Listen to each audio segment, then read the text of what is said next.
15 ਸਾਲ ਛੋੜਨ ਤੋਂ ਬਾਅਦ ਸਟੱਡੀ ਕਰਨਾ ਵੀ ਮੇਰੇ ਲਈ ਇੱਕ ਬਹੁਤ ਵੱਡਾ ਚੈਲੰਜ ਸੀ। ਉਸ ਚੈਲੰਜ ਨੂੰ ਵੀ ਸਵੀਕਾਰ ਕੀਤਾ। ਕਾਲਜ ਟਾਈਮ ਤੋਂ ਪਹਿਲੇ ਦਾ ਹੀ ਸੁਪਨਾ ਸੀ ਕਿ ਮੈਂ ਐਡਵੋਕੇਟ ਬਣਾ, ਪਰ ਕੁਝ ਪਰੇਸ਼ਾਨੀਆਂ ਕਰਕੇ ਉਹ ਸੁਪਨਾ ਕਿਤੇ ਅੱਖਾਂ ਦੇ ਵਿੱਚ ਹੀ ਰਹਿ ਗਿਆ। ਕਿਉਂਕਿ ਕਾਫੀ ਬੰਦੇ ਮੈਨੂੰ ਇੱਦਾਂ ਦੇ ਮਿਲੇ ਜ਼ਿੰਦਗੀ ਦੇ ਵਿੱਚ, ਹਾਂ ਤਾਂ ਕਰ ਦਿੰਦੇ ਸੀ, ਪਰ ਜਦੋਂ ਖੜਨ ਦੀ ਵਾਰੀ ਆਂਦੀ ਸੀ ਤਾਂ ਪਿੱਠ ਦਿਖਾ ਦਿੰਦੇ ਸੀ। ਮੇਰੇ ਲਾਅ ਸਟੱਡੀ ਦੇ ਵਿੱਚ ਮੇਰੇ ਫਰੈਂਡਸ ਨੇ ਕਾਫੀ ਹੈਲਪ ਕੀਤੀ ਹੈ। ਉਹਨਾਂ ਨੇ ਕਦੀ ਵੀ ਮੈਨੂੰ ਦਿਵਿਆਂਗ ਨਹੀਂ ਸਮਝਿਆ। ਮੇਰੀ ਵੀਲਚੇਅਰ ਤੱਕ ਵੀ ਉਹਨਾਂ ਨੇ ਖਿੱਚੀ ਹੈ। ਕਿੱਥੇ ਕੋਈ ਪਾਣੀ ਵੀ ਨਹੀਂ ਦਿੰਦਾ ਕਿਸੇ ਨੂੰ ਪਿਆਸ ਲੱਗਣ ਤੇ, ਔਰ ਕਿੱਥੇ ਬਹੁਤ ਕੁਝ ਰੱਬ ਨਵਾਜ਼ਦਾ। ਉਹ ਰੱਬ ਨੇ ਡਿਸਾਈਡ ਕੀਤੇ ਹੋਏ ਸੀ ਇਨਸਾਨ। ਉਹ ਮੇਰੀ ਮਿਹਨਤ ਕੰਮ ਆ ਗਈ। ਮੈਂ ਲਗਾਤਾਰ ਇਕੱਲੀ ਚੱਲ ਰਹੀ ਸੀ, ਠੋਕਰਾਂ ਖਾ ਰਹੀ ਸੀ, ਕੋਈ ਗਾਈਡ ਕਰਨ ਵਾਲਾ ਨਹੀਂ ਸੀ। ਨਵੇਂ ਰਾਸਤੇ ਸੀ, ਨਵਾਂ ਸਫ਼ਰ ਸੀ। ਯਾਰ ਇੱਕ ਵਿਆਹ ਕੇ ਕੁੜੀ ਵੀ ਕਿਸੇ ਦੇ ਘਰ ਜਾਂਦੀ ਹੈ ਤਾਂ ਉੱਥੇ ਵੀ ਉਹਦੇ ਹਸਬੈਂਡ ਉਹਨੂੰ ਸਪੋਰਟ ਕਰਦੇ ਹੈ। ਬਟ ਮੈਂ 4 ਟੈਂਟ ਦੀਆਂ ਕੁਰਸੀਆਂ ਲਗਾਈਆਂ ਔਰ ਮੈਂ ਇਹ ਸੋਚਿਆ ਕਿ ਇਹ ਟੈਂਟ ਦੀਆਂ ਕੁਰਸੀਆਂ ਮੈਨੂੰ ਹਰ ਪਲ ਯਾਦ ਕਰਾਂਗੀਆਂ ਕਿ ਤੂੰ ਤਰੱਕੀ ਕਰਨੀ ਹੈ ਤੇ ਇਹ ਕੁਰਸੀਆਂ ਨਵੀਆਂ ਲਿਆਉਣੀਆਂ।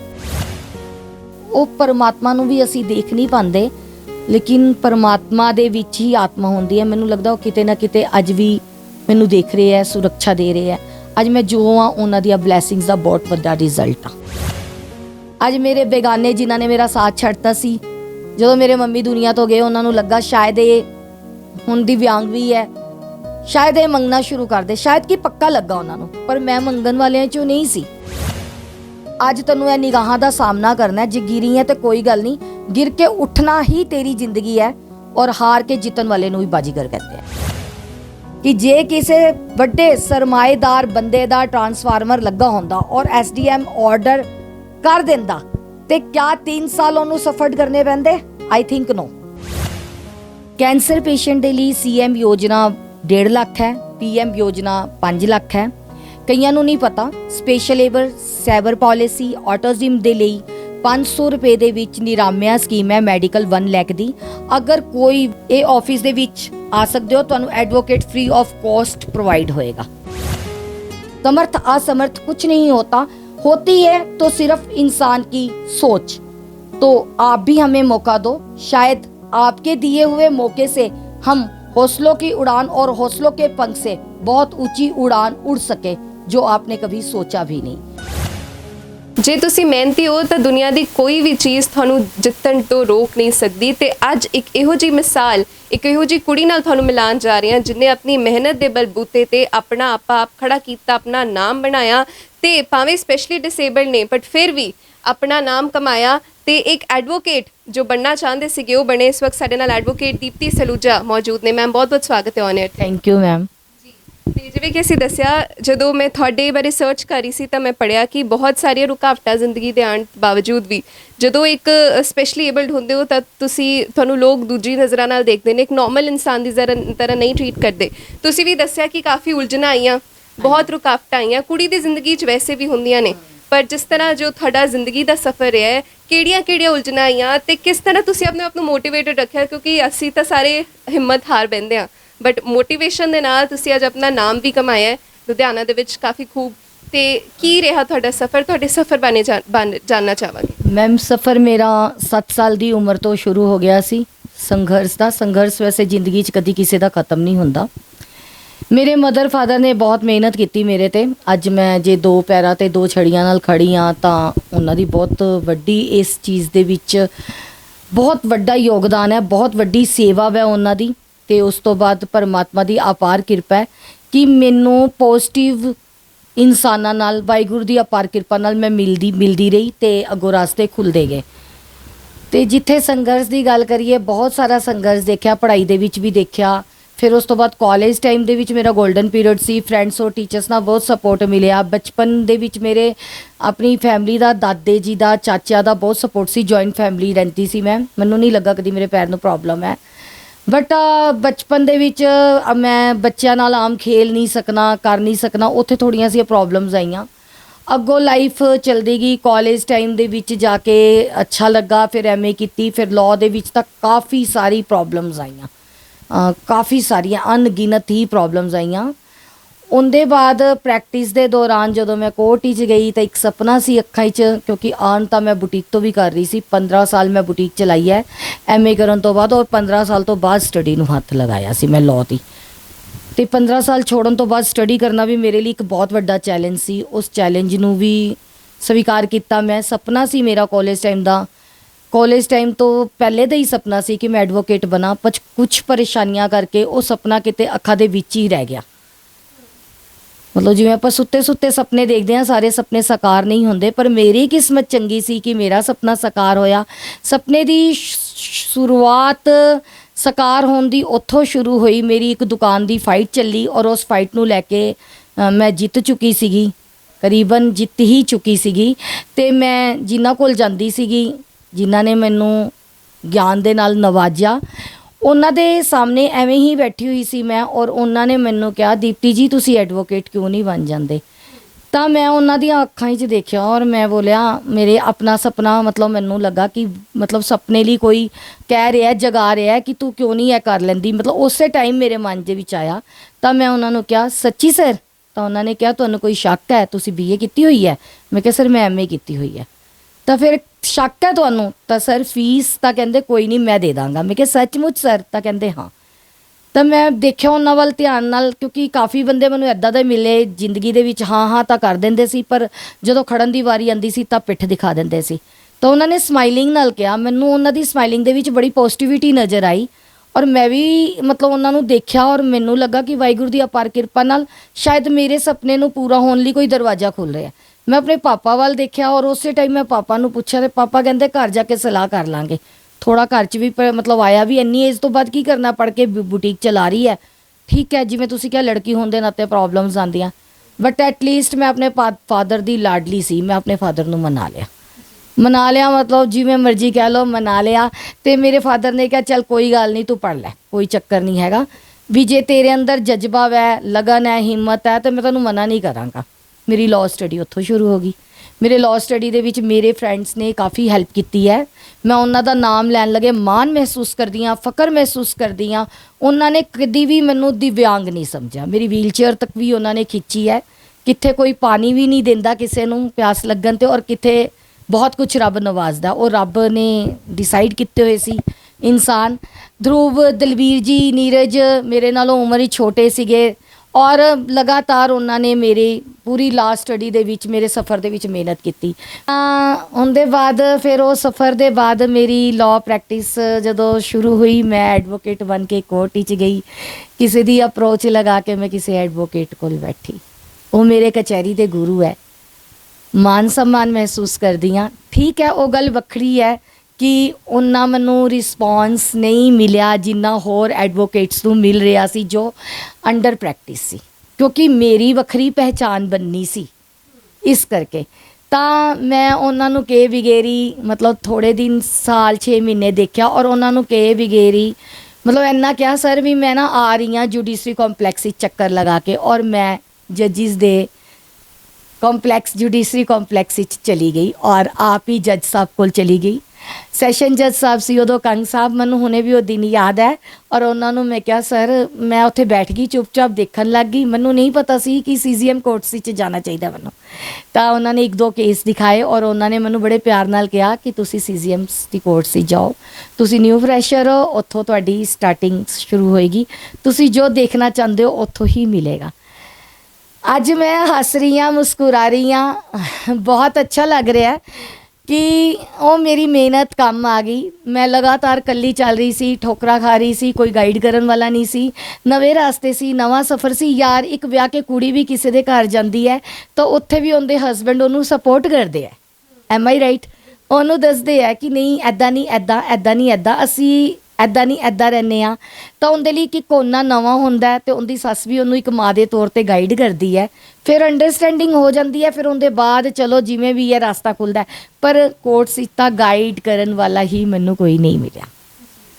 ਔਰ ਇੱਕ ਦਿਨ ਉਹ ਵੀ ਸੀ ਜਿਸ ਦਿਨ ਮੈਂ ਆਪਣੀ ਮਾਂ ਦੇ ਗੋਦੀ ਸਿਰ ਰੱਖ ਕੇ, ਇਸੇ ਬੁਟੀਕ ਚਲਦੀ ਸੀ ਇੱਥੇ, ਇਸੇ ਕਮਰੇ ਦੇ ਵਿੱਚ ਰੋਈ ਸੀ, ਬਹੁਤ ਰੋਈ ਸੀ। ਅਤੇ ਮੇਰੀ ਮੰਮੀ ਨੇ ਕਿਹਾ ਕਿ ਛੱਡ ਦੇ, ਕਿਉਂ ਐਵੇਂ ਪੰਗਾ ਪਾਇਆ ਹੋਇਆ, ਤੂੰ ਛੱਡ ਦੇ, ਅਤੇ ਆਪਣੀ ਚਲਦੀ ਪਈ ਹੈ ਬੁਟੀਕ, ਅਤੇ ਤੂੰ ਬੁਟੀਕ ਵਿੱਚ ਦੁਬਾਰਾ ਹੋ ਜਾ, ਤੇਰੇ ਜਾਣ ਨਾਲ ਮੈਨੂੰ ਵੀ ਪ੍ਰੋਬਲਮ ਆਉਂਦੀ ਹੈ, ਕੰਮ ਸਫਰਡ ਕਰਦਾ। ਬਟ ਮੈਂ ਮੰਮੀ ਨੂੰ ਦੇਖਿਆ ਵੀ ਨਹੀਂ ਯਾਰ, ਮੈਂ ਉੱਥੇ ਕੁਝ ਲਰਨ ਕਰਨ ਗਈ ਸੀ, ਇਹ ਗੱਲ ਬਣੀ ਜੀ ਨਹੀਂ, ਜੱਚੀ ਨਹੀਂ, ਆਪਣੇ ਦਿਲ ਨੂੰ ਜੱਚੀ ਨਹੀਂ। ਤਾਂ ਮੈਂ ਕਿਹਾ ਅੱਜ ਤੋਂ ਬਾਅਦ ਨਾ ਮੰਮੀ ਦੇ ਕੋਲ ਰੋਣਾ ਵੀ ਨਹੀਂ ਯਾਰ, ਕਿਸੇ ਤਰੀਕੇ ਨਾਲ ਨਾ ਮਿਹਨਤ ਕਰਨੀ ਹੈ। ਤਾਂ ਫਿਰ ਮੈਂ ਫਿਰ ਸ਼ੁਰੂਆਤ ਕੀਤੀ, ਨਵੇਂ ਦਿਨ ਗਈ, ਮਤਲਬ ਸਿਲਸਿਲਾ ਚੱਲਦਾ ਰਿਹਾ ਤੇ ਮਿਹਨਤ ਲਗਾਤਾਰ ਚੱਲਦੀ ਰਹੀ। ਬਟ ਉਹਨਾਂ ਦਿਨਾਂ 'ਚ ਮੈਂ ਰੋਈ ਵੀ, ਮਤਲਬ ਆਪਣੇ ਅੰਦਰੋਂ ਅੰਦਰ ਵੀ ਰੋਈ। ਤਾਂ ਇੱਕ ਜਜਮੈਂਟ ਸੀ, ਮੈਂ ਆਪਣੇ ਆਫਿਸ ਵਿੱਚ ਰੱਖਿਆ ਜਿਨ੍ਹਾਂ ਕੋਲ ਪ੍ਰੈਕਟਿਸ ਕਰਦੀ ਸੀ। ਮੇਰੇ ਨਾਲ ਜਿਹੜਾ ਲੜਕਾ ਪੜਿਆ, ਉਹਦਾ ਨਾਮ ਨਹੀਂ ਲਊਂਗੀ, ਉਹਨੇ ਉਹ ਜਜਮੈਂਟ ਕੀ ਕੀਤੀ ਕੀ ਨਹੀਂ ਮੈਨੂੰ ਨਹੀਂ ਪਤਾ। ਜਿਵੇਂ ਅੱਜ ਮੈਂ ਰੱਖਿਆ ਹੀ, ਦੂਜੇ ਦਿਨ ਮੈਂ ਪੁੱਛਿਆ ਵੀ ਮੇਰੀ ਜਜਮੈਂਟਸ ਨਹੀਂ ਮਿਲ ਰਹੀ, ਕਿੱਥੇ ਹੈ ਉਹ ਜਜਮੈਂਟ? ਮੈਂ ਨਿਕਾਲ ਵੀ ਸਕਦੀ ਸੀ ਆਨਲਾਈਨ, ਮੈਨੂੰ ਪਤਾ ਸੀ ਕਿਵੇਂ ਨਿਕਲੇਗੀ। ਗੱਲ ਜਜਮੈਂਟ ਦੀ ਨਹੀਂ ਸੀ। ਮੈਂ ਫਿਰ ਮਤਲਬ ਆਪਣੇ ਸੀਨੀਅਰ ਸਰ ਨੂੰ ਵੀ ਕਿਹਾ, ਮੈਂ ਕਿਹਾ ਸਰ ਮੇਰੀ ਜਜਮੈਂਟ ਨਹੀਂ ਮਿਲ ਰਹੀ, ਵੀ ਮੈਂ ਕੱਲ ਫੋਟੋਕਾਪੀ ਸਪੈਸ਼ਲ ਕਰਾ ਕੇ ਗਈ ਸੀ, ਤਾਂ ਤੁਸੀਂ ਪੁੱਛੋ ਵੀ ਇਹਨਾਂ ਨੂੰ ਕਿੱਥੇ ਰੱਖੀ ਹੈ। ਬਟ ਉਹਨਾਂ ਨੇ ਕੋਈ ਰਿਪਲਾਈ ਮਤਲਬ ਨਹੀਂ ਦਿੱਤਾ, ਮਾੜਾ ਜਿਹਾ ਗੱਲ ਕਰਕੇ ਛੱਡਤੀ। ਦੈਨ ਆਈ ਡਿਸਾਈਡ ਕਿ ਨਹੀਂ, ਹੁਣ ਮੈਨੂੰ ਆਪਣਾ ਅਰੇਂਜ ਕਰਨਾ ਚਾਹੀਦਾ ਵੀ ਫਾਈਲਸ ਤਾਂ ਪੜ੍ਹ ਲਈਆਂ ਜੋ ਪੜ੍ਹਨੀਆਂ, ਡਰਾਫਟਿੰਗ ਤਾਂ ਟਾਈਪਿਸਟ ਕੋਲ ਵੀ ਮਿਲ ਜਾਏਗੀ। ਔਰ ਨਹੀਂ, ਫਿਰ ਮੈਂ ਸ਼ਿਵਰਾਤਰੀ ਵਾਲਾ ਦਿਨ ਸੀ, ਸ਼ਿਵਰਾਤਰੀ ਤੋਂ ਅਗਲੇ ਦਿਨ ਸ਼ਿਵਰਾਤਰੀ ਵਾਲੇ ਦਿਨ ਆਫਿਸ ਬੰਦ ਸੀ। 3-4 ਦਿਨ ਮੈਂ ਆਪਣੇ ਫਰੈਂਡ ਦੇ ਆਫਿਸ ਦੇ ਵਿੱਚ ਬੈਠੀ, ਵਿਜ਼ਿਟ ਕੀਤੇ ਇੱਧਰ ਉੱਧਰ, ਬੈਠੀ ਨਹੀਂ ਸ਼ਾਂਤ ਹੋ ਕੇ ਕਿ ਕਿੱਥੇ ਮੈਂ ਆਪਣਾ ਆਫਿਸ ਅਰੇਂਜ ਕਰ ਸਕਦੀ ਹਾਂ। ਮੇਰੇ ਮਨ 'ਚ ਆਇਆ ਕੁਛ ਨਹੀਂ ਤਾਂ ਮੈਂ ਲਿਫਟ ਦੇ ਬਾਹਰ ਹੀ ਬਹਿ ਜਾ।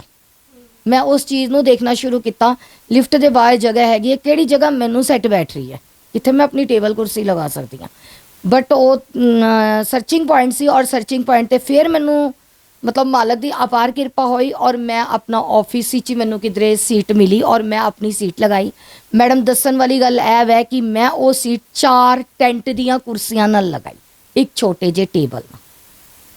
ਬਹੁਤ ਵੱਡੀ ਗੱਲ ਹੈ। ਜੇ ਜਨੂਨ ਹੋਏ ਤੁਹਾਡੇ ਮਨ 'ਚ ਇੱਛਾ ਸੀਗੀ ਤਾਂ ਉਹ ਪੂਰਾ ਕੁਰਸੀਆਂ ਨਾਲ ਲਗਾਈ। ਇਦਾਂ ਦੀ ਗੱਲ ਨਹੀਂ ਸੀ ਕਿ ਮੈਂ ਕੁਰਸੀਆਂ ਨਹੀਂ ਖਰੀਦ ਸਕਦੀ ਸੀ, ਮੈਂ ਖਰੀਦ ਸਕਦੀ ਸੀ।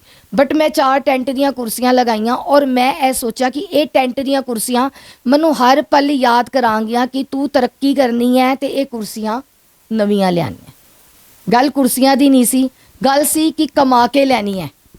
ਫਿਰ ਉਹਦੇ ਬਾਅਦ ਮੈਂ ਉੱਥੇ ਹੁਣ ਕੁਰਸੀਆਂ ਵੀ ਨਿਊ ਹੈ, ਟੇਬਲ ਵੀ ਨਿਊ ਹੈ, ਅਲਮੀਰਾ ਵੀ ਹੈ, ਪ੍ਰਿੰਟਰ ਵੀ ਹੈ, ਲੈਪਟਾਪ ਵੀ ਹੈ, ਵਾਹਿਗੁਰੂ ਦਾ ਦਿੱਤਾ ਸਾਰਾ ਕੁਝ ਹੈ। ਲੇਕਿਨ ਉਹ 4 ਕੁਰਸੀਆਂ ਹਜੇ ਵੀ ਮੈਂ ਰੱਖੀਆਂ ਹੋਈਆਂ ਉੱਥੇ ਕਿ ਮੈਨੂੰ ਯਾਦ ਰਹੇ ਮੇਰੀ ਸਟਾਰਟਿੰਗ ਪੁਆਇੰਟ 4 ਕੁਰਸੀਆਂ ਟੈਂਟ ਤੋਂ ਹੋਈਆਂ ਸੀ।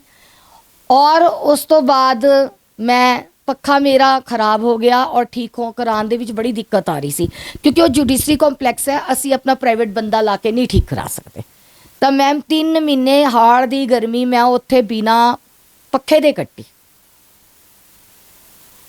ਤਾਂ ਜਦੋਂ ਕੱਟ ਰਹੀ ਸੀ ਉਦੋਂ ਮੈਨੂੰ ਬੜੇ ਮੇਰੇ ਕਲਾਇੰਟਸ ਵੀ ਆ ਰਹੇ ਸੀ ਉਹਨਾਂ ਦਿਨਾਂ 'ਚ। ਕਲਾਇੰਟਸ ਨੂੰ ਮੈਂ ਕਿਹਾ ਤੁਹਾਨੂੰ ਗਰਮੀ ਲੱਗ ਰਹੀ ਹੋਣੀ ਹੈ, ਤਾਂ ਉਹ ਮੈਨੂੰ ਕਹਿ ਰਹੇ ਸੀ ਕਿ ਜੇ ਮੈਡਮ ਬੈਠ ਸਕਦੀ ਹੈ ਤੇ ਅਸੀਂ ਕਿਉਂ ਨਹੀਂ। ਔਰ ਉਹਨਾਂ 'ਚੋਂ 3-4 ਕਲਾਇੰਟਸ ਇੱਦਾਂ ਦੇ ਸੀ ਜਿਹੜੇ ਇੱਦਾਂ ਕਹਿ ਰਹੇ ਸੀ, ਮੈਡਮ ਤੁਸੀਂ ਮਿਹਨਤ ਕਰ ਰਹੇ ਹੋ ਨਾ, ਸੱਚੇ ਦਿਲ ਨਾਲ ਮਿਹਨਤ ਕਰ ਰਹੇ ਹੋ, ਰੱਬ ਤੁਹਾਨੂੰ ਐਸੇ ਆਫਿਸ ਹੀ ਦੇਖਿਓ ਬਹੁਤ ਤਰੱਕੀ ਦੇਗਾ। ਔਰ ਉਹ ਕਲਾਇੰਟਸ ਮੇਰੇ ਕੋਲ ਆਉਂਦੇ ਆ ਅੱਜ, ਪਰਮਾਤਮਾ ਦੀ ਕਿਰਪਾ ਨਾਲ ਵਾਕਈ ਹੀ ਤਰੱਕੀ ਹੈ ਉਸ ਆਫਿਸ ਵਿੱਚ ਮੇਰੇ ਕੋਲ। ਔਰ ਇਹਦੇ ਵਿੱਚ ਇੱਕ ਗੱਲ ਦੱਸਣ ਵਾਲੀ ਹੈ, ਜਦੋਂ ਮੈਂ ਆਫਿਸ ਵਿੱਚ ਬਿਨਾਂ ਪੱਖੇ ਦੇ ਬੈਠੀ ਤਾਂ ਮੈਨੂੰ ਆਪਣੇ ਸਰ ਦਾ ਉਹ ਸੀਨ ਯਾਦ ਆਇਆ। ਇੱਕ ਦਿਨ ਮੈਂ ਸਰ ਦੇ ਕੋਲ ਬੈਠੀ ਹੋਈ ਸੀ, ਉਹ ਐਡਵੋਕੇਟ ਨਹੀਂ ਹੈ, ਮੈਂ ਉਹਨਾਂ ਦੀ ਫਰੰਟ ਸੀਟ ਤੇ ਬੈਠੀ ਹੋਈ ਸੀ, ਔਰ ਗਰਮੀ ਬਹੁਤ ਸੀ, ਔਰ ਉਹਨਾਂ ਦਾ ਪਸੀਨਾ ਟਪ ਟਪ ਟਪ ਟਪ ਗਿਰ ਰਿਹਾ ਸੀ, ਮਾਨੋ ਕਿ ਬੂੰਦਾਂ ਗਿਰ ਰਹੀਆਂ ਹੋਣ, ਮੋਤੀ ਦੀਆਂ ਬੂੰਦਾਂ। ਮੈਂ ਉਹਨਾਂ ਨੂੰ ਦੇਖ ਰਹੀ ਸੀ ਬੜੇ ਧਿਆਨ ਨਾਲ, ਬਟ ਮੇਰੀ ਹਿੰਮਤ ਨਹੀਂ ਪਈ ਕਹਿਣ ਦੀ ਕਿ ਮੈਂ ਸਰ ਨੂੰ ਕਹਾਂ ਵੀ ਸਰ ਤੁਸੀਂ ਪੱਖਾ ਨਹੀਂ ਚਲਾਇਆ, ਕਿਉਂਕਿ ਉਹ ਕੰਮ ਕਰ ਰਹੇ ਸੀ। ਫਿਰ ਥੋੜੀ ਦੇਰ ਬਾਅਦ ਜਦੋਂ ਉਹਨਾਂ ਨੇ ਕੰਮ ਕਰਕੇ ਬੋਲਿਆ ਕਿ ਹਾਂ ਦੀਪਤੀ ਜੀ ਦੱਸੋ, ਤਾਂ ਮੈਂ ਸਭ ਤੋਂ ਪਹਿਲੇ ਕਿਹਾ ਸਰ ਪੱਖਾ ਚਲਾ ਲਓ, ਹੋਲੀ ਜੀ ਕਿਹਾ। ਤਾਂ ਸਰ ਨੇ ਕਿਹਾ ਮੈਂ ਆਪਣੇ ਸਰੀਰ ਨੂੰ ਗਰਮੀ ਲਗਾ ਰਿਹਾ। ਤਾਂ ਮੁਸਕਰਾ ਕੇ ਕਿਹਾ, ਮੈਂ ਉਹਨਾਂ ਨੂੰ ਦੇਖਿਆ, ਮੈਂ ਕਿਹਾ ਸਰ ਗਰਮੀ ਨਹੀਂ ਲੱਗ ਰਹੀ, ਬਹੁਤ ਹੋਲੀ ਜੀ ਬੋਲੀ ਸੀ ਸੋਚ ਕੇ। ਤਾਂ ਉਹਨਾਂ ਨੇ ਮੁਸਕਰਾ ਕੇ ਕਿਹਾ ਨਹੀਂ। ਤਾਂ ਮੈਂ ਹੈਰਾਨ ਸੀ। ਜਿਵੇਂ ਹੀ ਮੈਂ ਉਹਨਾਂ ਦੀਆਂ 2 ਪੌੜੀਆਂ ਸੀ ਚੜ੍ਹ ਕੇ, ਉੱਪਰ ਦੁਕਾਨ ਬਣੀ ਹੋਈ ਸੀ, ਮੈਂ 2 ਪੌੜੀਆਂ ਉਤਰੀ ਤਾਂ ਪੱਖਾ ਚੱਲ ਪਿਆ। ਮੈਨੂੰ ਲੱਗਾ ਕਿ ਪੱਖਾ ਚੱਲ ਪਿਆ, ਇਹਦਾ ਮਤਲਬ ਬੱਤੀ ਗਈ ਸੀ। ਮੈਂ ਰਿਅਲਾਈਜ਼ ਕੀਤਾ, ਔਰ ਮੈਂ ਘਰ ਆ ਕੇ ਆਪਣੀ ਮਦਰ ਨੂੰ ਪੁੱਛਿਆ ਕਿ ਮੰਮੀ ਪੱਖਾ ਗਰਮੀ ਬਹੁਤ ਸੀ, ਲੇਕਿਨ ਸਰ ਨੇ ਮੈਨੂੰ ਐਵੇਂ ਕਿਹਾ ਕਿ ਨਹੀਂ, ਪਰ ਲਾਈਟ ਗਈ ਹੋਈ ਸੀ, ਸਰ ਨੂੰ ਗਰਮੀ ਨਹੀਂ ਲੱਗ ਰਹੀ ਸੀ। ਮੇਰੇ ਮੰਮੀ ਜੀ ਨੇ ਜਵਾਬ ਦਿੱਤਾ ਕਿ ਨਹੀਂ, ਸਰ ਨੇ ਆਪਣਾ ਮਨ ਪੱਕਾ ਕੀਤਾ ਹੋਇਆ ਸੀ। ਜਦੋਂ ਤੁਸੀਂ ਕਿਸੇ ਚੀਜ਼ ਲਈ ਮਨ ਪੱਕਾ ਕਰ ਲਓ, ਹਾਂ, ਤਾਂ ਫਿਰ ਮੈਂ ਵੀ ਆਪਣਾ ਮਨ ਪੱਕਾ ਕਰਕੇ ਬੈਠੀ ਸੀ ਕਿ ਜੇ ਉਹ ਵੀ ਇਨਸਾਨ ਹੈ, ਉਹਨਾਂ ਦਾ ਮਨ ਪੱਕਾ ਹੋ ਸਕਦਾ ਤਾਂ ਦੀਪਤੀ ਦਾ ਕਿਉਂ ਨਹੀਂ। ਤਾਂ ਮੈਨੂੰ ਵੀ ਗਰਮੀ ਨਹੀਂ ਲੱਗ ਰਹੀ ਸੀ। ਤਾਂ ਕਾਫੀ ਚੀਜ਼ਾਂ ਹੁੰਦੀਆਂ ਜੋ ਜ਼ਿੰਦਗੀ ਦੇ ਸਫ਼ਰ 'ਚ ਚੱਲਦੀਆਂ। ਉਹਦੇ ਬਾਅਦ ਮੈਡਮ ਚਲੋ ਉਹ ਟਾਈਮ ਨਿਕਲਿਆ, ਫਿਰ ਪੱਖਾ ਵੀ ਠੀਕ ਹੋ ਗਿਆ, ਫਿਰ ਉਹਦੇ ਬਾਅਦ ਕੰਮ ਵੀ ਹੋਣ ਲੱਗ ਗਿਆ, ਫਿਰ ਦੀਪਤੀ ਨੂੰ ਸਾਰੇ ਜਾਣਨ ਵੀ ਲੱਗ ਗਏ ਔਰ ਅੱਛੇ ਰਿਜ਼ਲਟਸ ਵੀ ਆਉਣ ਲੱਗ ਗਏ। ਉਹ ਵੀ ਟਾਈਮ ਸੀ ਜਦੋਂ ਦੀਪਤੀ ਨੂੰ ਨਹੀਂ ਪਤਾ ਸੀ ਨਾਈਪਕੋਟ ਕਿੱਥੇ ਬੈਠਦਾ ਹੈ, ਐਲਮਤ ਕਿੱਥੇ ਬੈਠਦਾ ਹੈ, ਰੀਡਰਸ ਕਿੱਥੇ ਬੈਠਦੇ ਹੈ।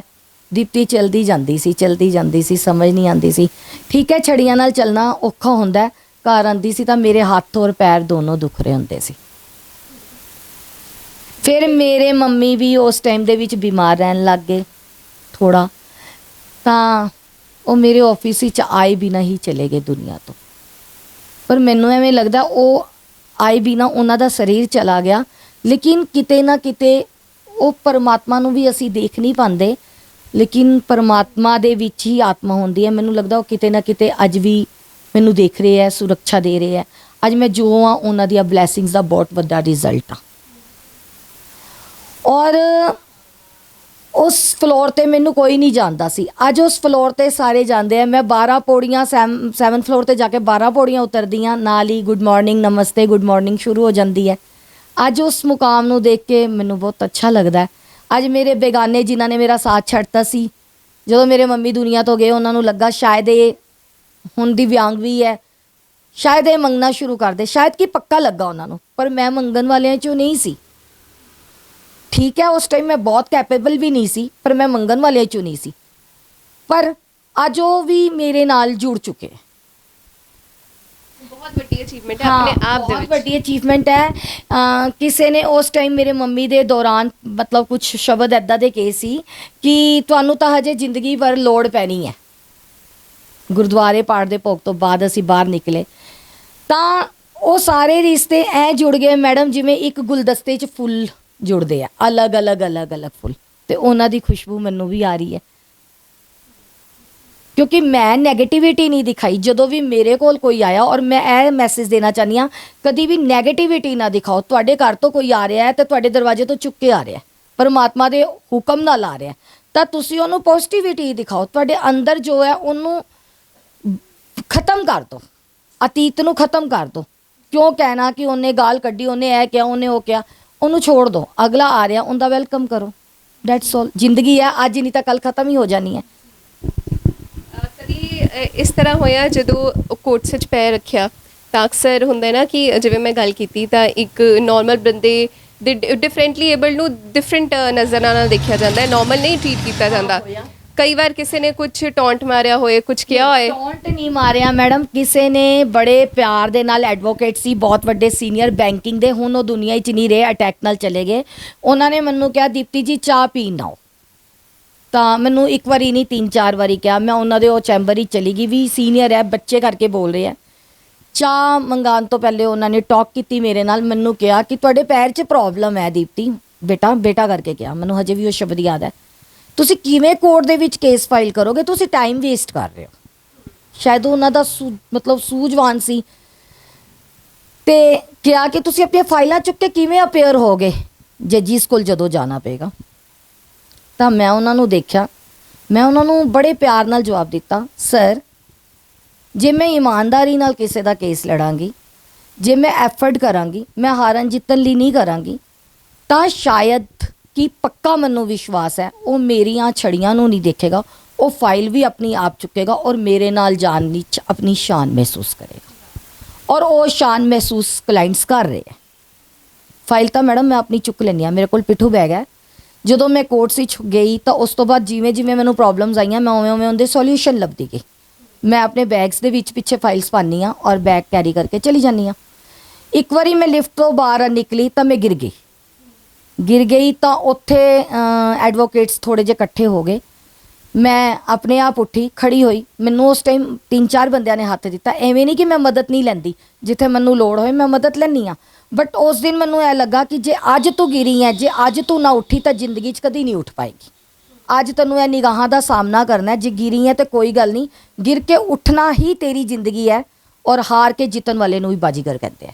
ਔਰ ਮੈਂ ਖੁਦ ਖੜੀ ਹੋਈ ਔਰ ਖੁਦ ਖੜੀ ਹੋ ਕੇ ਉਹਨਾਂ ਨੇ ਪੁੱਛਿਆ ਤੁਹਾਨੂੰ ਲੱਗੀ? ਮੈਂ ਬੜੇ ਪਿਆਰ ਨਾਲ ਕਿਹਾ ਨਹੀਂ ਲੱਗੀ। ਜਦ ਕਿ ਮੈਡਮ ਮੇਰੇ ਲੈਫਟ ਪੈਰ ਬਿਲਕੁਲ ਠੀਕ ਹੈ ਔਰ ਲੈਫਟ ਪੈਰ ਦੇ ਵਿੱਚ ਬਹੁਤ ਜ਼ਬਰਦਸਤ ਲੱਗੀ ਸੀ ਔਰ ਖੂਨ ਨਿਕਲ ਰਿਹਾ ਸੀ, ਜਿਹੜਾ ਖੂਨ ਮੇਰੀ ਪੈਂਟ ਦੇ ਬਾਹਰ ਮਤਲਬ ਨਜ਼ਰ ਆ ਰਿਹਾ ਸੀ। ਬਲੈਕ ਕਲਰ ਦੀ ਪੈਂਟ ਹੁੰਦੀ ਆ, ਉਹਦੇ 'ਚ ਆਰਾਮ ਨਾਲ ਨਜ਼ਰ ਆ ਰਿਹਾ ਸੀ ਡਾਰਕ ਕਲਰ ਦੇ ਵਿੱਚ। ਤਾਂ ਇੱਕ ਐਡਵੋਕੇਟ ਨੇ ਉਸ ਨੂੰ ਦੇਖ ਲਿਆ, ਕਿਉਂਕਿ ਐਡਵੋਕੇਟ ਦੇਖਦੇ ਆ ਹਰ ਚੀਜ਼ ਨੂੰ, ਔਰ ਕਿਨਾਰੇ ਜਾ ਕੇ ਕਿਹਾ ਮੈਡਮ ਤੁਹਾਡੇ ਪੈਰ 'ਚੋਂ ਬਲੀਡਿੰਗ ਹੋ ਰਹੀ ਹੈ, ਡਿਸਪੈਂਸਰੀ ਲੈ ਚਲਾਂ। ਮੈਂ ਮੁਸਕਰਾ ਕੇ ਅੱਗੇ ਉਹਨੂੰ ਕਿਹਾ ਕਿ ਨਹੀਂ ਸਰ ਕੋਈ ਗੱਲ ਨਹੀਂ, ਇਹ ਖੂਨ ਨਿਕਲਿਆ ਕੋਈ ਗੱਲ ਨਹੀਂ, ਮੈਂ ਆਪਣੇ ਆਪ ਹੀ ਡਰੈਸਿੰਗ ਕਰਾਂਗੀ ਇਹਦੀ, ਮੈਨੂੰ ਯਾਦ ਰਹੇਗਾ ਕਿ ਮੈਂ ਮਿਹਨਤ ਕਰਦੇ ਹੋਏ ਗਿਰੀ ਹਾਂ। ਉਸ ਤੋਂ ਬਾਅਦ ਮੈਡਮ ਗਿਰੀ ਤਾਂ ਮੈਂ ਜ਼ਰੂਰ, ਲੇਕਿਨ ਉਹ ਫਿਸਲ ਕੇ ਸਲਿਪਿੰਗ ਕਰਕੇ ਕਦੀ ਨਹੀਂ ਗਿਰੀ, ਕਿਉਂਕਿ ਬਹੁਤ ਧਿਆਨ ਨਾਲ ਚਲਦੀ ਸੀ। ਹਾਂ, ਕਿਸੇ ਦਾ ਹੱਥ ਮਾਰਨਾ ਜਾਂ ਕਿਸੇ ਦੇ ਧੱਕੇ ਦੇ ਵਿੱਚ ਚਾਹੇ ਮੈਂ ਗਿਰ ਗਈ, ਲੇਕਿਨ ਉਸ ਦਿਨ ਮੁਸ਼ਕਿਲਾਂ ਬਹੁਤ ਆ ਜਾਂਦੀਆਂ, ਬਟ ਤੁਸੀਂ ਖੜੇ ਹੋਣਾ ਬਹੁਤ ਜ਼ਰੂਰੀ ਸੀ। ਜੇ ਮੈਂ ਉਸ ਦਿਨ ਖੜੇ ਨਾ ਹੁੰਦੀ ਤੇ ਮੈਨੂੰ ਕੋਈ ਹੋਰ ਖੜਾ ਕਰਦਾ ਤਾਂ ਦੂਜੇ ਦਿਨ ਸ਼ਾਇਦ ਮੈਂ ਕੋਰਟ ਨਾ ਜਾ ਪਾਉਂਦੀ, ਕਿਉਂਕਿ ਮੇਰੇ ਦਿਮਾਗ ਦੇ ਵਿੱਚ ਇਹ ਹੁੰਦਾ ਕਿ ਮੈਂ ਗਿਰੀ ਹਾਂ, ਮੈਨੂੰ 10 ਐਡਵੋਕੇਟਸ ਨੇ ਦੇਖਿਆ ਗਿਰਦੇ ਔਰ ਉਹਨਾਂ ਨੇ ਉਠਾਇਆ, ਮੈਂ ਕਿਹੜਾ ਮੂੰਹ ਲੈ ਕੇ ਕੋਰਟ ਜਾਵਾਂ, ਮੇਰੀ ਮਿਹਨਤ ਖਤਮ ਹੋ ਜਾਂਦੀ। ਇਸ ਕਰਕੇ ਉਸ ਦਿਨ ਮੇਰਾ ਉੱਠਣਾ ਜ਼ਰੂਰੀ ਸੀ।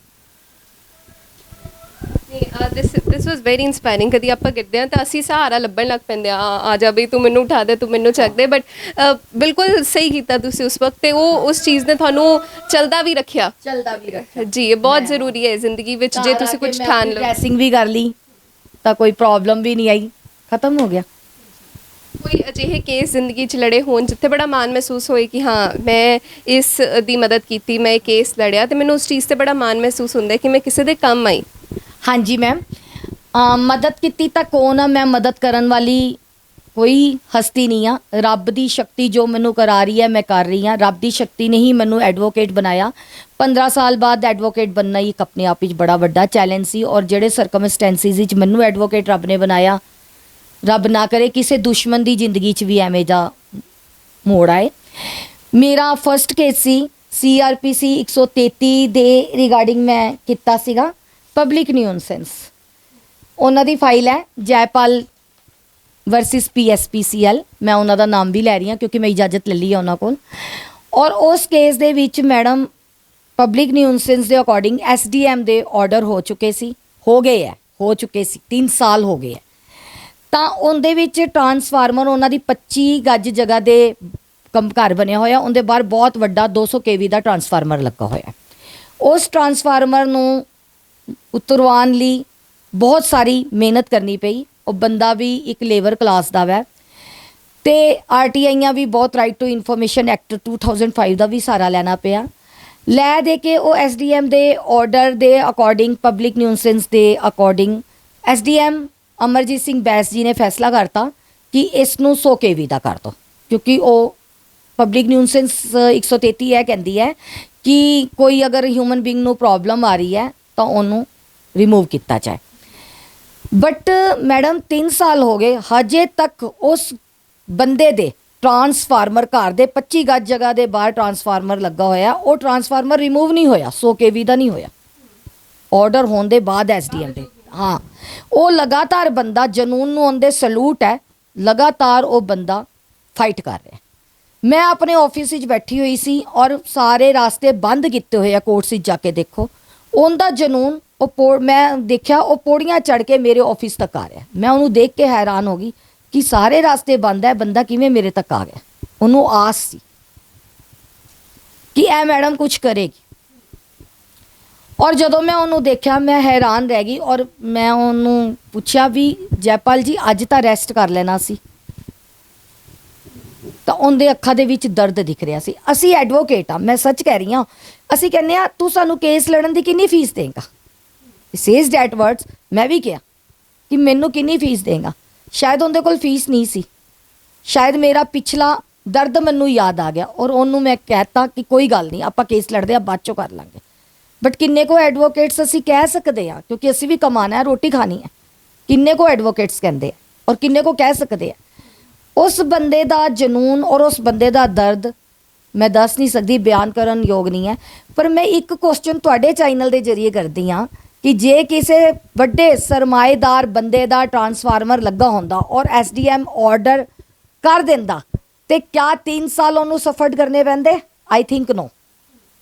ਕਿਆ ਉਹਨੂੰ 3 ਸਾਲ PSPCL ਬਿਜਲੀ ਮਹਿਕਮੇ 'ਚ ਚੀਫ ਕਮਿਸ਼ਨਰ ਔਰ ਪੁਲਿਸ ਕਮਿਸ਼ਨਰ ਨੂੰ ਅਪਰੋਚ ਕਰਨਾ ਪੈਂਦਾ? ਸ਼ਾਇਦ ਨਹੀਂ, ਮਿੰਟਾਂ ਹੀ 'ਚ ਉਤਰਦਾ।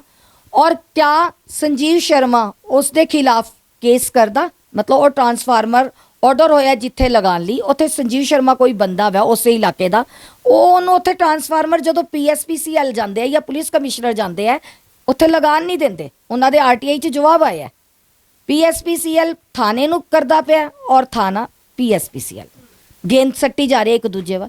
ਬਟ ਇਨਸਾਫ ਕਿੱਥੇ ਖੜਾ ਹੈ ਯਾਰ? ਇਕੁਅਲ ਕਨਸਟੀਟਿਊਸ਼ਨ ਆਰਟੀਕਲ 14 ਕਹਿੰਦਾ ਇਕੁਅਲ ਰਾਈਟਸ। ਆ ਸਾਡੀਆਂ ਬੁੱਕਸ ਹੈ ਤੇ ਆ ਬੁੱਕਸ ਦੇ ਵਿੱਚ ਜੋ ਹੈ ਕਾਨੂੰਨ ਉਹ ਕਿਉਂ ਨਹੀਂ ਹੋ ਪਾ ਰਿਹਾ? ਭਾਰਤ ਦੇਸ਼ ਹੀ ਸਾਡਾ ਅਜਿਹਾ ਹੈ, ਜ਼ਿਆਦਾਤਰ ਲੋਕੀ ਇਸੇ ਕਰਕੇ ਮਰ ਜਾਂਦੇ ਨੇ ਕਿ ਅਪਰੋਚ ਨਹੀਂ ਹੈ। ਹਾਂ, ਪਰ ਅਪਰੋਚ ਨਹੀਂ ਹੈ ਤਾਂ ਫਿਰ ਪਰ ਮੈਮ ਬੰਦੇ ਤਾਂ ਸਾਡੇ ਕੋਲ ਆਂਦੇ ਆ ਨਾ ਵਕੀਲ ਕੋਲ।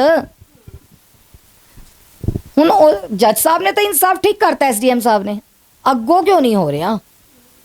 ਦੂਸਰੀ ਕੇਸ ਨੂੰ ਮੈਂ ਡੀਲ ਕਰਨਾ ਚਾਹਨੀ ਹਾਂ, not as a lady, not as a advocate. ਇੱਕ ਉਸ ਬੱਚੀ ਦੀ ਦਰਦ ਨੂੰ ਦੱਸਣਾ ਚਾਹਨੀ ਹਾਂ ਕਿ ਉਸਨੇ ਕੀ ਦਰਦ ਦੇਖਿਆ। ਸੀ ਇਜ਼ ਓਨਲੀ 6 ਇਅਰਸ ਗਰਲ ਔਰ ਉਹਦੀ ਮੰਮੀ ਪਾਪਾ ਸਬਜ਼ੀ ਦਾ ਕੰਮ ਕਰਦੇ ਸੀ। ਕਿਸੇ ਨੇ ਦੱਸਿਆ, ਦੂਜਾ ਕੇਸ ਸੀ ਹੈ ਮੇਰਾ, ਔਰ ਮੇਰੇ ਕੋਲ ਆਈ ਉਹ ਕਿ ਮੈਡਮ ਮੇਰੀ ਬੇਟੀ ਨੂੰ ਇਨਸਾਫ ਚਾਹੀਦਾ। ਹੋਇਆ ਕੀ ਹੈ? ਮੇਰਾ ਕੁਐਸਚਨ ਤਾਂ ਹੀ ਸੀ। ਉਹਨੇ FIR ਰੱਖੀ, ਕਹਿੰਦੀ ਮੈਡਮ ਮੇਰੀ ਲੜਕੀ ਦੇ ਨਾਲ ਰੇਪ ਹੋ ਗਿਆ। 6 ਸਾਲ ਦੀ ਬੱਚੀ ਕਿੰਨੀ ਹੋਏਗੀ ਮੈਡਮ? ਮੈਂ ਸੋਚਿਆ ਕਿ ਮੈਂ ਕੀ ਜਵਾਬ ਦਾਂ। ਮੈਂ ਉਸ ਲੜਕੀ ਨੂੰ ਪੁੱਛਿਆ, ਬੇਟਾ ਉਰੇ ਆ, ਕੋਲ ਬਿਠਾਇਆ। ਮੈਂ ਕਿਹਾ ਬੇਟਾ ਕੀ ਹੋਇਆ ਸੀ? ਮੈਮ ਮੈਨੂੰ ਕਹਿੰਦੇ ਸ਼ਰਮ ਆ ਜਾਏਗੀ, ਤੁਹਾਨੂੰ ਸੁਣਦੇ ਸ਼ਰਮ ਆ ਜਾਏਗੀ, ਲੇਕਿਨ ਉਸ ਲੜਕੇ ਨੂੰ 16 ਇਅਰਸ ਨੂੰ ਜਾਂ 15 ਇਅਰਸ ਦੇ ਲੜਕੇ ਨੂੰ ਕਰਦੇ ਸ਼ਰਮ ਨਹੀਂ ਆਈ। ਮੇਰੇ ਦੇਖੋ ਰੋਂਗਟੇ ਖੜੇ ਹੋ ਰਿਹਾ। ਕਹਿੰਦੇ ਉਹ ਲੜਕੀ ਨੇ ਜਾਣਦੇ ਹੋ ਕੀ ਜਵਾਬ ਦਿੱਤਾ? ਮੈਮ ਆਂਟੀ, ਪਹਿਲੇ ਉਹਦੀ ਮੰਮੀ ਨੇ ਕਿਹਾ ਮੈਮ ਕੋ, ਫਿਰ ਉਹ ਕਹਿੰਦੀ ਆਂਟੀ, ਕਿਉਂਕਿ ਉਹ 6 ਸਾਲ ਦਾ ਬੱਚਾ ਹੈ। ਆਂਟੀ ਇੱਕ ਲੇਡੀ ਹੋਣ ਦੇ ਨਾਤੇ ਮੈਮ ਤੁਸੀਂ ਵੀ ਸਮਝ ਸਕਦੇ ਹੋ, ਮੈਂ ਅਨਮੈਰਿਡ ਆ, ਮੈਂ ਨਹੀਂ ਸਮਝ ਪਾਈ, ਪਰ ਮੈਂ ਸਮਝ ਵੀ ਪਾਈ ਔਰ ਮੇਰੇ ਅੱਖਾਂ 'ਚ ਆਂਸੂ ਸੀ। ਮੈਂ ਉਹਦਾ ਕੇਸ ਲੜਿਆ ਔਰ ਉਹਨੂੰ ਜਿੱਤ ਵੀ ਗਈ। 3 ਜਗ੍ਹਾ ਉਹਦੀ ਕੇਸ ਫਾਈਲਿੰਗ ਗਈ, ਜਿੱਤ ਗਈ ਔਰ ਐਡੀਸ਼ਨਲ ਸੈਸ਼ਨ ਜੱਜ ਸਾਹਿਬ ਨੇ ਇਨਸਾਫ ਵੀ ਕੀਤਾ। 15,000 ਰੁਪਇਆ ਐਪਲੀਕਾਂਟ ਨੂੰ, ਕੰਪਲੇਨੈਂਟ ਨੂੰ ਦਿੱਤਾ, ਕਰਵਾਇਆ ਉਹਨਾਂ ਨੇ ਅਕਿਊਜ਼ਡ ਕੋਲੋਂ ਔਰ ਉਹਨੂੰ ਪਨਿਸ਼ਮੈਂਟ ਵੀ ਕੀਤੀ। ਬਟ ਲੜਕੀ ਨੂੰ ਜਦੋਂ ਪਤਾ ਲੱਗਾ, ਉਹਦੀ ਮੰਮੀ ਨੇ ਦੱਸਿਆ ਕਿ ਕੇਸ ਜਿੱਤ ਗਈ ਹੈ ਦੀਦੀ। ਉਹ ਮੈਨੂੰ ਬਹੁਤ ਮਤਲਬ ਪਿਆਰ ਕਰਨ ਲੱਗੇ ਸੀ, ਮੇਰੇ ਘਰ ਵੀ ਆਉਂਦੀ ਸੀ। ਉਹ ਕਹਿੰਦੀ ਮੈਂ ਦੀਦੀ ਨੂੰ ਮਿਲਣਾ। ਮੇਰੇ ਕੋਲ ਆਈ। ਜੱਜ ਸਾਹਿਬ ਨੇ ਉਹਨੂੰ ਜਦੋਂ ਪੁੱਛਿਆ, ਮੈਡਮ ਐਵੀਡੈਂਸ ਵਿੱਚ ਪੁੱਛਿਆ ਉਸ ਬੇਟੀ ਨੂੰ ਕੋਲ ਬਿਠਾ ਕੇ ਕੀ ਹੋਇਆ ਸੀ, ਉਹਨੇ ਸੇਮ ਇਹੀ ਚੀਜ਼ ਕਿਹਾ ਜੋ ਮੈਨੂੰ ਉਹਨੇ ਦੱਸਿਆ। ਮੈਡਮ ਉਸ ਬੱਚੇ ਨੂੰ ਪਤਾ ਹੀ ਨਹੀਂ ਰੇਪ ਕੀ ਹੁੰਦਾ, ਇਸ ਕਰਕੇ ਉਹਨੇ ਗਵਾਹੀ ਦੇਤੀ ਜੋ ਸੱਚ ਸੀ। लेकिन मैडम वो लड़की ने मेरे को लाई और मैंने पूछा, दीदी आंटी मेरे को कोर्ट में क्यों नहीं बुलाया? जज साहब ने सच में उसको सज़ा दी थी? मैं क्या हाँ बेटा दी थी। कैसी सज़ा दी थी? मैं क्या तुमने कैसी सज़ा लेनी थी? क्योंकि उन्होंने नहीं पता लगना सी शायद फाइन की है या अंदर रहना की होता। कहते उसको मारा था, मारा था। मैं क्या हाँ जज साहब ने बहुत मारा था उसको, पुलिस वाले को कहकर डंडे से मरवाया। तो माफ़ी मांगी उसने? मैं क्या हाँ उसने बेटा माफ़ी मांगी, पर जज साहब ने माफ़ नहीं किया उसको, उसने बहुत बड़ी गलती की थी। बेटा तुमने अब इस चीज़ को भूल जाना है क्योंकि सज़ा मिल गई है उसको। अब तुम पढ़ो, बहुत पढ़ो, इतना पढ़ो कि तुम जज बन सको। जज साहब ने मैम इसको सज़ा दी थी? हाँ बहुत सज़ा दी थी। मैंने कहा मारा और डंडे से पुलिस ने भी मारा और ना ये माफ़ी मांग रहा था, बहुत माफ़ी मांगी इसने, पर ना इसको माफ़ी नहीं दी, इसने गलती बहुत बड़ी की थी। मैडम अब वो मेरे को तंग तो नहीं करेगा? नहीं अब वो तंग नहीं करेगा। जज साहब ने ना उसको अंदर बंद कर दिया कमरे में, जैसे आप तंग करते हो आपको अंदर बंद कर दिया जाता है। वो लड़की दी मैम फर्स्ट सैकेंड आंदी सी। इस इंसीडेंट तो बाद वो 2 ਵਾਰੀ अपनी क्लास ਦੇ ਵਿੱਚ बहुत ਘੱਟ ਨੰਬਰਾਂ ਨਾਲ ਪਾਸ ਹੋਈ। ਅਗੇਨ ਮੈਂ ਉਹਦੀ ਰਿਪੋਰਟ ਲੈ ਲਈ ਹੈ ਕੇਸ ਨੂੰ, ਜਿੱਤੇ ਵੀ ਮੈਨੂੰ 2 ਸਾਲ ਹੋ ਗਏ। ਪੁੱਛਿਆ ਵੀ ਬੱਚਾ ਕਿਵੇਂ ਹੈ ਕੀ ਹੈ, ਤਾਂ ਉਹ ਫਸਟ ਆਈ। ਜਦੋਂ ਮੈਂ ਉਹਨੂੰ ਇਹ ਕਿਹਾ ਕਿ ਬੇਟਾ ਤੂੰ ਜੱਜ ਬਣਨਾ, ਪੜ੍ਹਨਾ, ਤਾਂ ਕਿ ਕੱਲ ਨੂੰ ਰੱਬ ਨਾ ਕਰੇ ਕਿਸੇ ਹੋਰ ਨਾਲ ਹੋਏ ਤਾਂ ਤੂੰ ਉਹਨੂੰ ਵੀ ਸਜ਼ਾ ਦੇਵੇਂ। ਤੀਸਰਾ ਕੇਸ ਇੱਕ ਹੋਰ ਹੈ ਮੈਮ, ਉਹਦੇ 'ਚ 138 ਚੈੱਕ ਬਾਉਂਸ ਦੇ ਕੇਸ ਤੁਹਾਨੂੰ ਵੀ ਪਤਾ ਹੋਣਗੇ, ਨੀਗੋਸ਼ੀਏਟ ਐਕਟ ਦੇ ਵਿੱਚ ਆਪਾਂ ਲਗਾਉਂਦੇ ਹਾਂ। 142 ਦੇ ਅੰਡਰ ਕੇਸ ਲਗਾਇਆ ਗਿਆ ਸੀ, ਦਵਿੰਦਰ ਵਰਸਿਸ ਨਿਤਿਨ ਕੰਦਵਾਲ। ਉਹਦੇ ਵਿੱਚ ਮੈਮ 142 ਦੇ ਵਿੱਚ ਸਮਨਿੰਗ ਬੰਦੀ ਸੀ ਕਿਉਂਕਿ ਕਲਾਇੰਟ ਦੀ ਅਮਾਉਂਟ ਬਹੁਤ ਛੋਟੀ ਸੀ 15000, ਇਸ ਕਰਕੇ ਉਹਨੂੰ ਥਾਣੇ ਦੇ ਵਿੱਚ ਕੰਪਲੇਂਟ ਕੀਤੀ, ਰਾਈਟ ਟੂ ਇਨਫੋਰਮੇਸ਼ਨ ਐਕਟ ਲਗਾਇਆ, ਉਹਨੂੰ ਨਹੀਂ ਮਿਲਿਆ ਮਤਲਬ ਉੱਥੋਂ ਦੀ ਇਨਸਾਫ, ਤਾਂ ਉਹ ਕੋਰਟ ਦੇ ਵਿੱਚ ਗਿਆ। 142 ਸੈਕਸ਼ਨ ਇਹ ਕਹਿੰਦਾ ਹੈ ਕਿ ਅਗਰ ਤੁਸੀਂ ਲੇਟ ਹੋ ਗਏ ਹੋ, ਉਹਦੇ ਤੁਹਾਡੇ ਕੋਲ ਹੈਗੀ ਹੈ ਗਰਾਊਂਡ ਕਿਉਂ ਲੇਟ ਹੋਏ ਹੋ ਔਰ ਡਾਕੂਮੈਂਟਸ ਹੈਗੇ ਆ, ਤਾਂ 142 ਦੇ ਵਿੱਚ ਤੁਸੀਂ ਅੱਗੇ ਜਾ ਸਕਦੇ ਹੋ। ਬਟ ਉਹ ਕੇਸ ਕਲੋਜ਼ ਕਰਤਾ ਗਿਆ, ਰੀਜ਼ਨ ਦਿੱਤਾ ਗਿਆ, ਪਰ ਟਾਈਮ ਦੀ ਕਮੀ ਕਰਕੇ ਅਸੀਂ ਫਰਸਟ ਅਪੀਲ ਨਹੀਂ ਲਗਾ ਪਾਏ। ਲੇਕਿਨ 15000 ਪਿੱਛੇ ਉਹ ਬੰਦਾ ਵੀ ਜਨੂਨ ਦੇ ਨਾਲ ਲੜਿਆ। ਦੇ ਕੇਸਿਸ ਹੁੰਦੇ ਆ। ਦੀਪਤੀ ਜੀ ਬਹੁਤ ਬਹੁਤ ਸ਼ੁਕਰੀਆ ਸਾਡੇ ਚੈਨਲ ਤੇ ਜੁੜਨ ਲਈ। ਆਈ ਐਮ ਸ਼ੋਰ ਕਿ ਥੋੜੀ ਜਿਹੜੀ ਸਟੋਰੀ ਹੈ, ਜੋ ਮਿਹਨਤ ਦੇ ਨਾਲ ਤੁਸੀਂ ਆਪਣੀ ਆਇਡੈਂਟੀਟੀ ਕ੍ਰੀਏਟ ਕੀਤੀ ਹੈ, ਖੜੇ ਰਹੇ ਹੋ, ਪੇਰੈਂਟਸ ਦੀ ਸਪੋਰਟ ਹੁੰਦਾ ਹੈ। ਕਈ ਵਾਰ ਜੇ ਮਾਂ ਦਾ ਸਾਇਆ ਸਿਰੋਂ ਹਟ ਜਾਏ ਤਾਂ ਬੰਦਾ ਕਮਜ਼ੋਰ ਜ਼ਰੂਰ ਹੋ ਜਾਂਦਾ ਹੈ, ਬਟ ਤੁਸੀਂ ਉਹਨੂੰ ਵੀ ਨਹੀਂ ਆਪਣੇ ਤੇ ਹਾਵੀ ਨਹੀਂ ਹੋਣ ਦਿੱਤਾ, ਉਹਨੂੰ ਐਜ਼ ਐਨ એનર્ਜੀ ਲਿਆ ਕਿ ਮੇਰੀ ਮਾਂ ਮੇਰੇ ਨਾਲ ਹੈ, ਚਾਹੇ ਨਹੀਂ ਆਈ ਬਟ ਉਹਦੀ ਸ਼ਕਤੀ, ਰੱਬ ਦੀ ਸ਼ਕਤੀ ਮੇਰੇ ਨਾਲ ਹੈ, ਮੇਰੀ ਮਾਂ ਮੇਰੇ ਨਾਲ ਹੈ। ਤੇ ਬਹੁਤ ਵੱਡੀ ਮਿਸਾਲ ਹੈ ਉਹਨਾਂ ਸਾਰੇ ਲੋਕਾਂ ਲਈ ਜੋ ਇਸ ਵਕਤ ਤੁਹਾਡੀ ਇੰਟਰਵਿਊ ਸੁਣ ਰਹੇ ਨੇ, ਜੋ ਤੁਹਾਨੂੰ ਦੇਖ ਰਹੇ ਨੇ, ਤੇ ਬਹੁਤ ਵੱਡੀ ਮਿਸਾਲ ਕਾਇਮ ਕੀਤੀ ਹੈ ਤੇ you are an inspiration for all of ਅਸ। ਬਹੁਤ ਬਹੁਤ ਸ਼ੁਕਰੀਆ ਜੌਨ 에ਅਰ ਤੇ ਜੁੜਨ ਲਈ। ਮੈਮ ਸੋਸ਼ਲ ਲਾਈਫ ਦੇ ਵਿੱਚ ਵੀ ਮੈਂ ਤੁਹਾਡੇ ਚੈਨਲ ਦੇ ਜ਼ਰੀਏ ਇੱਕ ਮੈਸੇਜ ਦੇਣਾ ਚਾਹੁੰਦੀ ਹਾਂ। ਦਿਵਿਆਂਗ ਦੇ ਲਈ ਮੈਂ ਕੰਮ ਕਰ ਰਹੀ ਹਾਂ ਕਿਉਂਕਿ ਮੈਂ ਖੁਦ ਵੀ ਦਿਵਿਆਂਗ ਹਾਂ। ਇਹਦੀਆਂ ਨਵੀਆਂ ਸਕੀਮਸ ਜੋ ਵੀ ਆਉਂਦੀਆਂ ਮੈਂ ਆਪਣੀ ਵੀਡੀਓਜ਼ ਦੇ ਜ਼ਰੀਏ ਸਮਰਥ YouTube ਚੈਨਲ ਦੇ ਵਿੱਚ ਪਾਉਂਦੀ ਹਾਂ, ਫੇਸਬੁੱਕ ਦੇ ਵਿੱਚ ਆਪਣੀ ਆਈਡੀ 'ਚ ਵੀ ਪਾਉਂਦੀ ਹਾਂ। ਕੈਂਸਰ ਪੇਸ਼ੈਂਟ ਦੇ ਲਈ CM ਯੋਜਨਾ 1.5 ਲੱਖ ਹੈ, PM ਯੋਜਨਾ 5 ਲੱਖ ਹੈ। ਕਈਆਂ ਨੂੰ ਨਹੀਂ ਪਤਾ, special able cyber policy autism ਦੇ ਲਈ 500 ਰੁਪਏ ਦੇ ਵਿੱਚ ਨਿਰਾਮਿਆ ਸਕੀਮ ਹੈ ਮੈਡੀਕਲ 1 ਲੱਖ ਦੀ। ਅਗਰ ਕੋਈ ਲੈਸ ਇਹ ਆਫਿਸ ਦੇ ਵਿੱਚ ਆ ਸਕਦੇ ਹੋ, ਤੁਹਾਨੂੰ advocate free of cost provide ਹੋਏਗਾ ਤੇ ਉਹਦੇ ਲਈ ਤੁਸੀਂ ਮੈਨੂੰ ਵੀ ਸੰਪਰਕ ਕਰ ਸਕਦੇ ਹੋ। ਜਿੰਨੀ ਕੋ ਮਦਦ ਰੱਬ ਚਾਹੇਗਾ ਮੈਂ ਜ਼ਰੂਰ ਕਰਾਂਗੀ। ਲੇਕਿਨ ਇੱਕ ਮੈਸੇਜ ਹੋਰ ਹੈ ਤੁਹਾਡੇ ਲਈ, ਦੀਪਤੀ ਸਲੂਜਾ ਸਿਰਫ ਉਹਨਾਂ ਦੇ ਨਾਲ ਖੜੀ ਹੈ ਜਿਹੜੀ ਸਮਰਥ ਸੋਚ ਰੱਖਦੇ ਆ ਔਰ ਸਮਰਥ ਬਣਨ ਦੀ ਕੋਸ਼ਿਸ਼ ਕਰ ਰਹੇ ਹੈ। ਦੀਪਤੀ ਸਲੂਜਾ ਤੁਹਾਡੀ ਲੜਾਈ ਨਹੀਂ ਲੜੇਗੀ, ਤੁਹਾਡੀ ਲੜਾਈ ਤੁਸੀਂ ਖੁਦ ਲੜਨੀ ਹੈ। ਹਾਂ, ਦੀਪਤੀ ਸਲੂਜਾ ਤੁਹਾਡੀ ਲੜਾਈ ਦੇ ਵਿੱਚ ਮਦਦ ਜ਼ਰੂਰ ਕਰੇਗੀ ਜਿੱਥੇ ਤੁਹਾਨੂੰ ਜੋ ਮਦਦ ਚਾਹੀਦੀ ਹੈ। ਤਾਂ ਇੱਕ ਸੰਦੇਸ਼ ਹੈ ਮੇਰਾ ਤੁਹਾਨੂੰ ਇੱਕ ਪੋਇਟਰੀ ਦੇ ਰੂਪ ਵਿੱਚ। हाँ मैं दिव्यांग हूँ, हाँ मैं दिव्यांग हूँ, लेकिन मैं हिम्मत हूँ। हाँ मैं दिव्यांग हूँ, हाँ मैं दिव्यांग हूँ, लेकिन मैं हौसला हूँ। हाँ मैं दिव्यांग हूँ, हाँ मैं दिव्यांग हूँ, लेकिन आशा की किरण हूँ।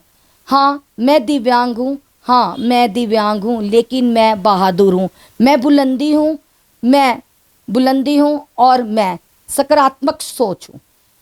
क्यों नहीं देखते आप हमारी नज़रों में? देखो तो सही, क्या पता हम तुमसे भी कुछ ज़्यादा कर सके। असमर्थ असमर्थ असमर्थ कहकर कहीं ऐसा तो नहीं तुम है इंसान, कहीं ऐसा तो नहीं तुम समर्थ की सोच से भी कुछ नीचे गिर रहे हो। समर्थ असमर्थ कुछ नहीं होता, समर्थ असमर्थ कुछ नहीं होता, होती है तो सिर्फ इंसान की सोच। तो आप भी हमें मौका दो, शायद आपके दिए हुए मौके से हम हौसलों की उड़ान और हौसलों के पंख से बहुत ऊंची उड़ान उड़ सके जो आपने कभी सोचा भी नहीं। इंसान वो कुछ कर जाता है जो उसने कभी सोचा नहीं होता और वो कुछ कर दिखाता है जो कभी उसने देखा भी नहीं होता। ਤੁਹਾਡੇ ਚੈਨਲ ਦਾ ਮੈਡਮ ਬਹੁਤ ਬਹੁਤ ਥੈਂਕ ਯੂ ਜਿਹੜਾ ਤੁਸੀਂ ਟਾਈਮ ਕਰਕੇ ਔਰ ਕੋਵਿਡ-19 ਦੀ ਪ੍ਰੋਬਲਮ ਨੂੰ ਹੁੰਦੇ ਹੋਏ ਵੀ ਤੁਸੀਂ ਆਏ ਹੋ। ਥੈਂਕ ਯੂ ਬਹੁਤ ਬਹੁਤ ਮੈਮ। ਬਹੁਤ ਸ਼ੁਕਰੀਆ, ਬਹੁਤ ਵਧੀਆ ਲੱਗਿਆ ਤੁਹਾਡੇ ਨਾਲ ਗੱਲ ਕਰਕੇ। ਤੇ ਇਹ ਸੀ ਅੱਜ ਸਾਡੇ ਨਾਲ ਐਡਵੋਕੇਟ ਦੀਪਤੀ ਸਲੂਜਾ, ਜਿਨ੍ਹਾਂ ਦੀ ਲਾਈਫ ਹਿਸਟਰੀ ਬਾਰੇ ਜਾਣਿਆ ਤੇ ਕਿਵੇਂ ਔਂਕੜਾਂ ਦਾ ਸਾਹਮਣਾ ਕਰਦੇ ਹੋਏ ਵੀ ਉਹਨਾਂ ਨੇ ਜਿਹੜਾ ਆਪਣੇ ਸੁਪਨਾ ਆਪਣੇ ਅੱਖਾਂ 'ਚ ਸੋਚਿਆ ਸੀਗਾ, ਦੇਖਿਆ ਸੀਗਾ, ਉਸਨੂੰ ਕਿੰਨੀਆਂ ਵੀ ਔਂਕੜਾਂ ਕਿਉਂ ਨਾ ਆਈਆਂ ਹੋਣ ਪਰ ਉਸਨੂੰ ਪੂਰਾ ਕੀਤਾ ਤੇ ਅੱਜ ਬਾਖੂਬੀ ਪੂਰੇ ਸ਼ਹਿਰ 'ਚ ਆਪਣਾ ਨਾਮ ਕਮਾਇਆ। ਹੋਰ ਖਬਰਾਂ ਲਈ ਦੇਖਦੇ ਰਹੋ ਔਨ 에ਅਰ। ਕੈਮਰਾਮੈਨ ਸਤਵੰਤ ਦੇ ਨਾਲ ਜਸਨੂਰ ਤਵਨ, ਔਨ 에ਅਰ ਲੁਧਿਆਣਾ।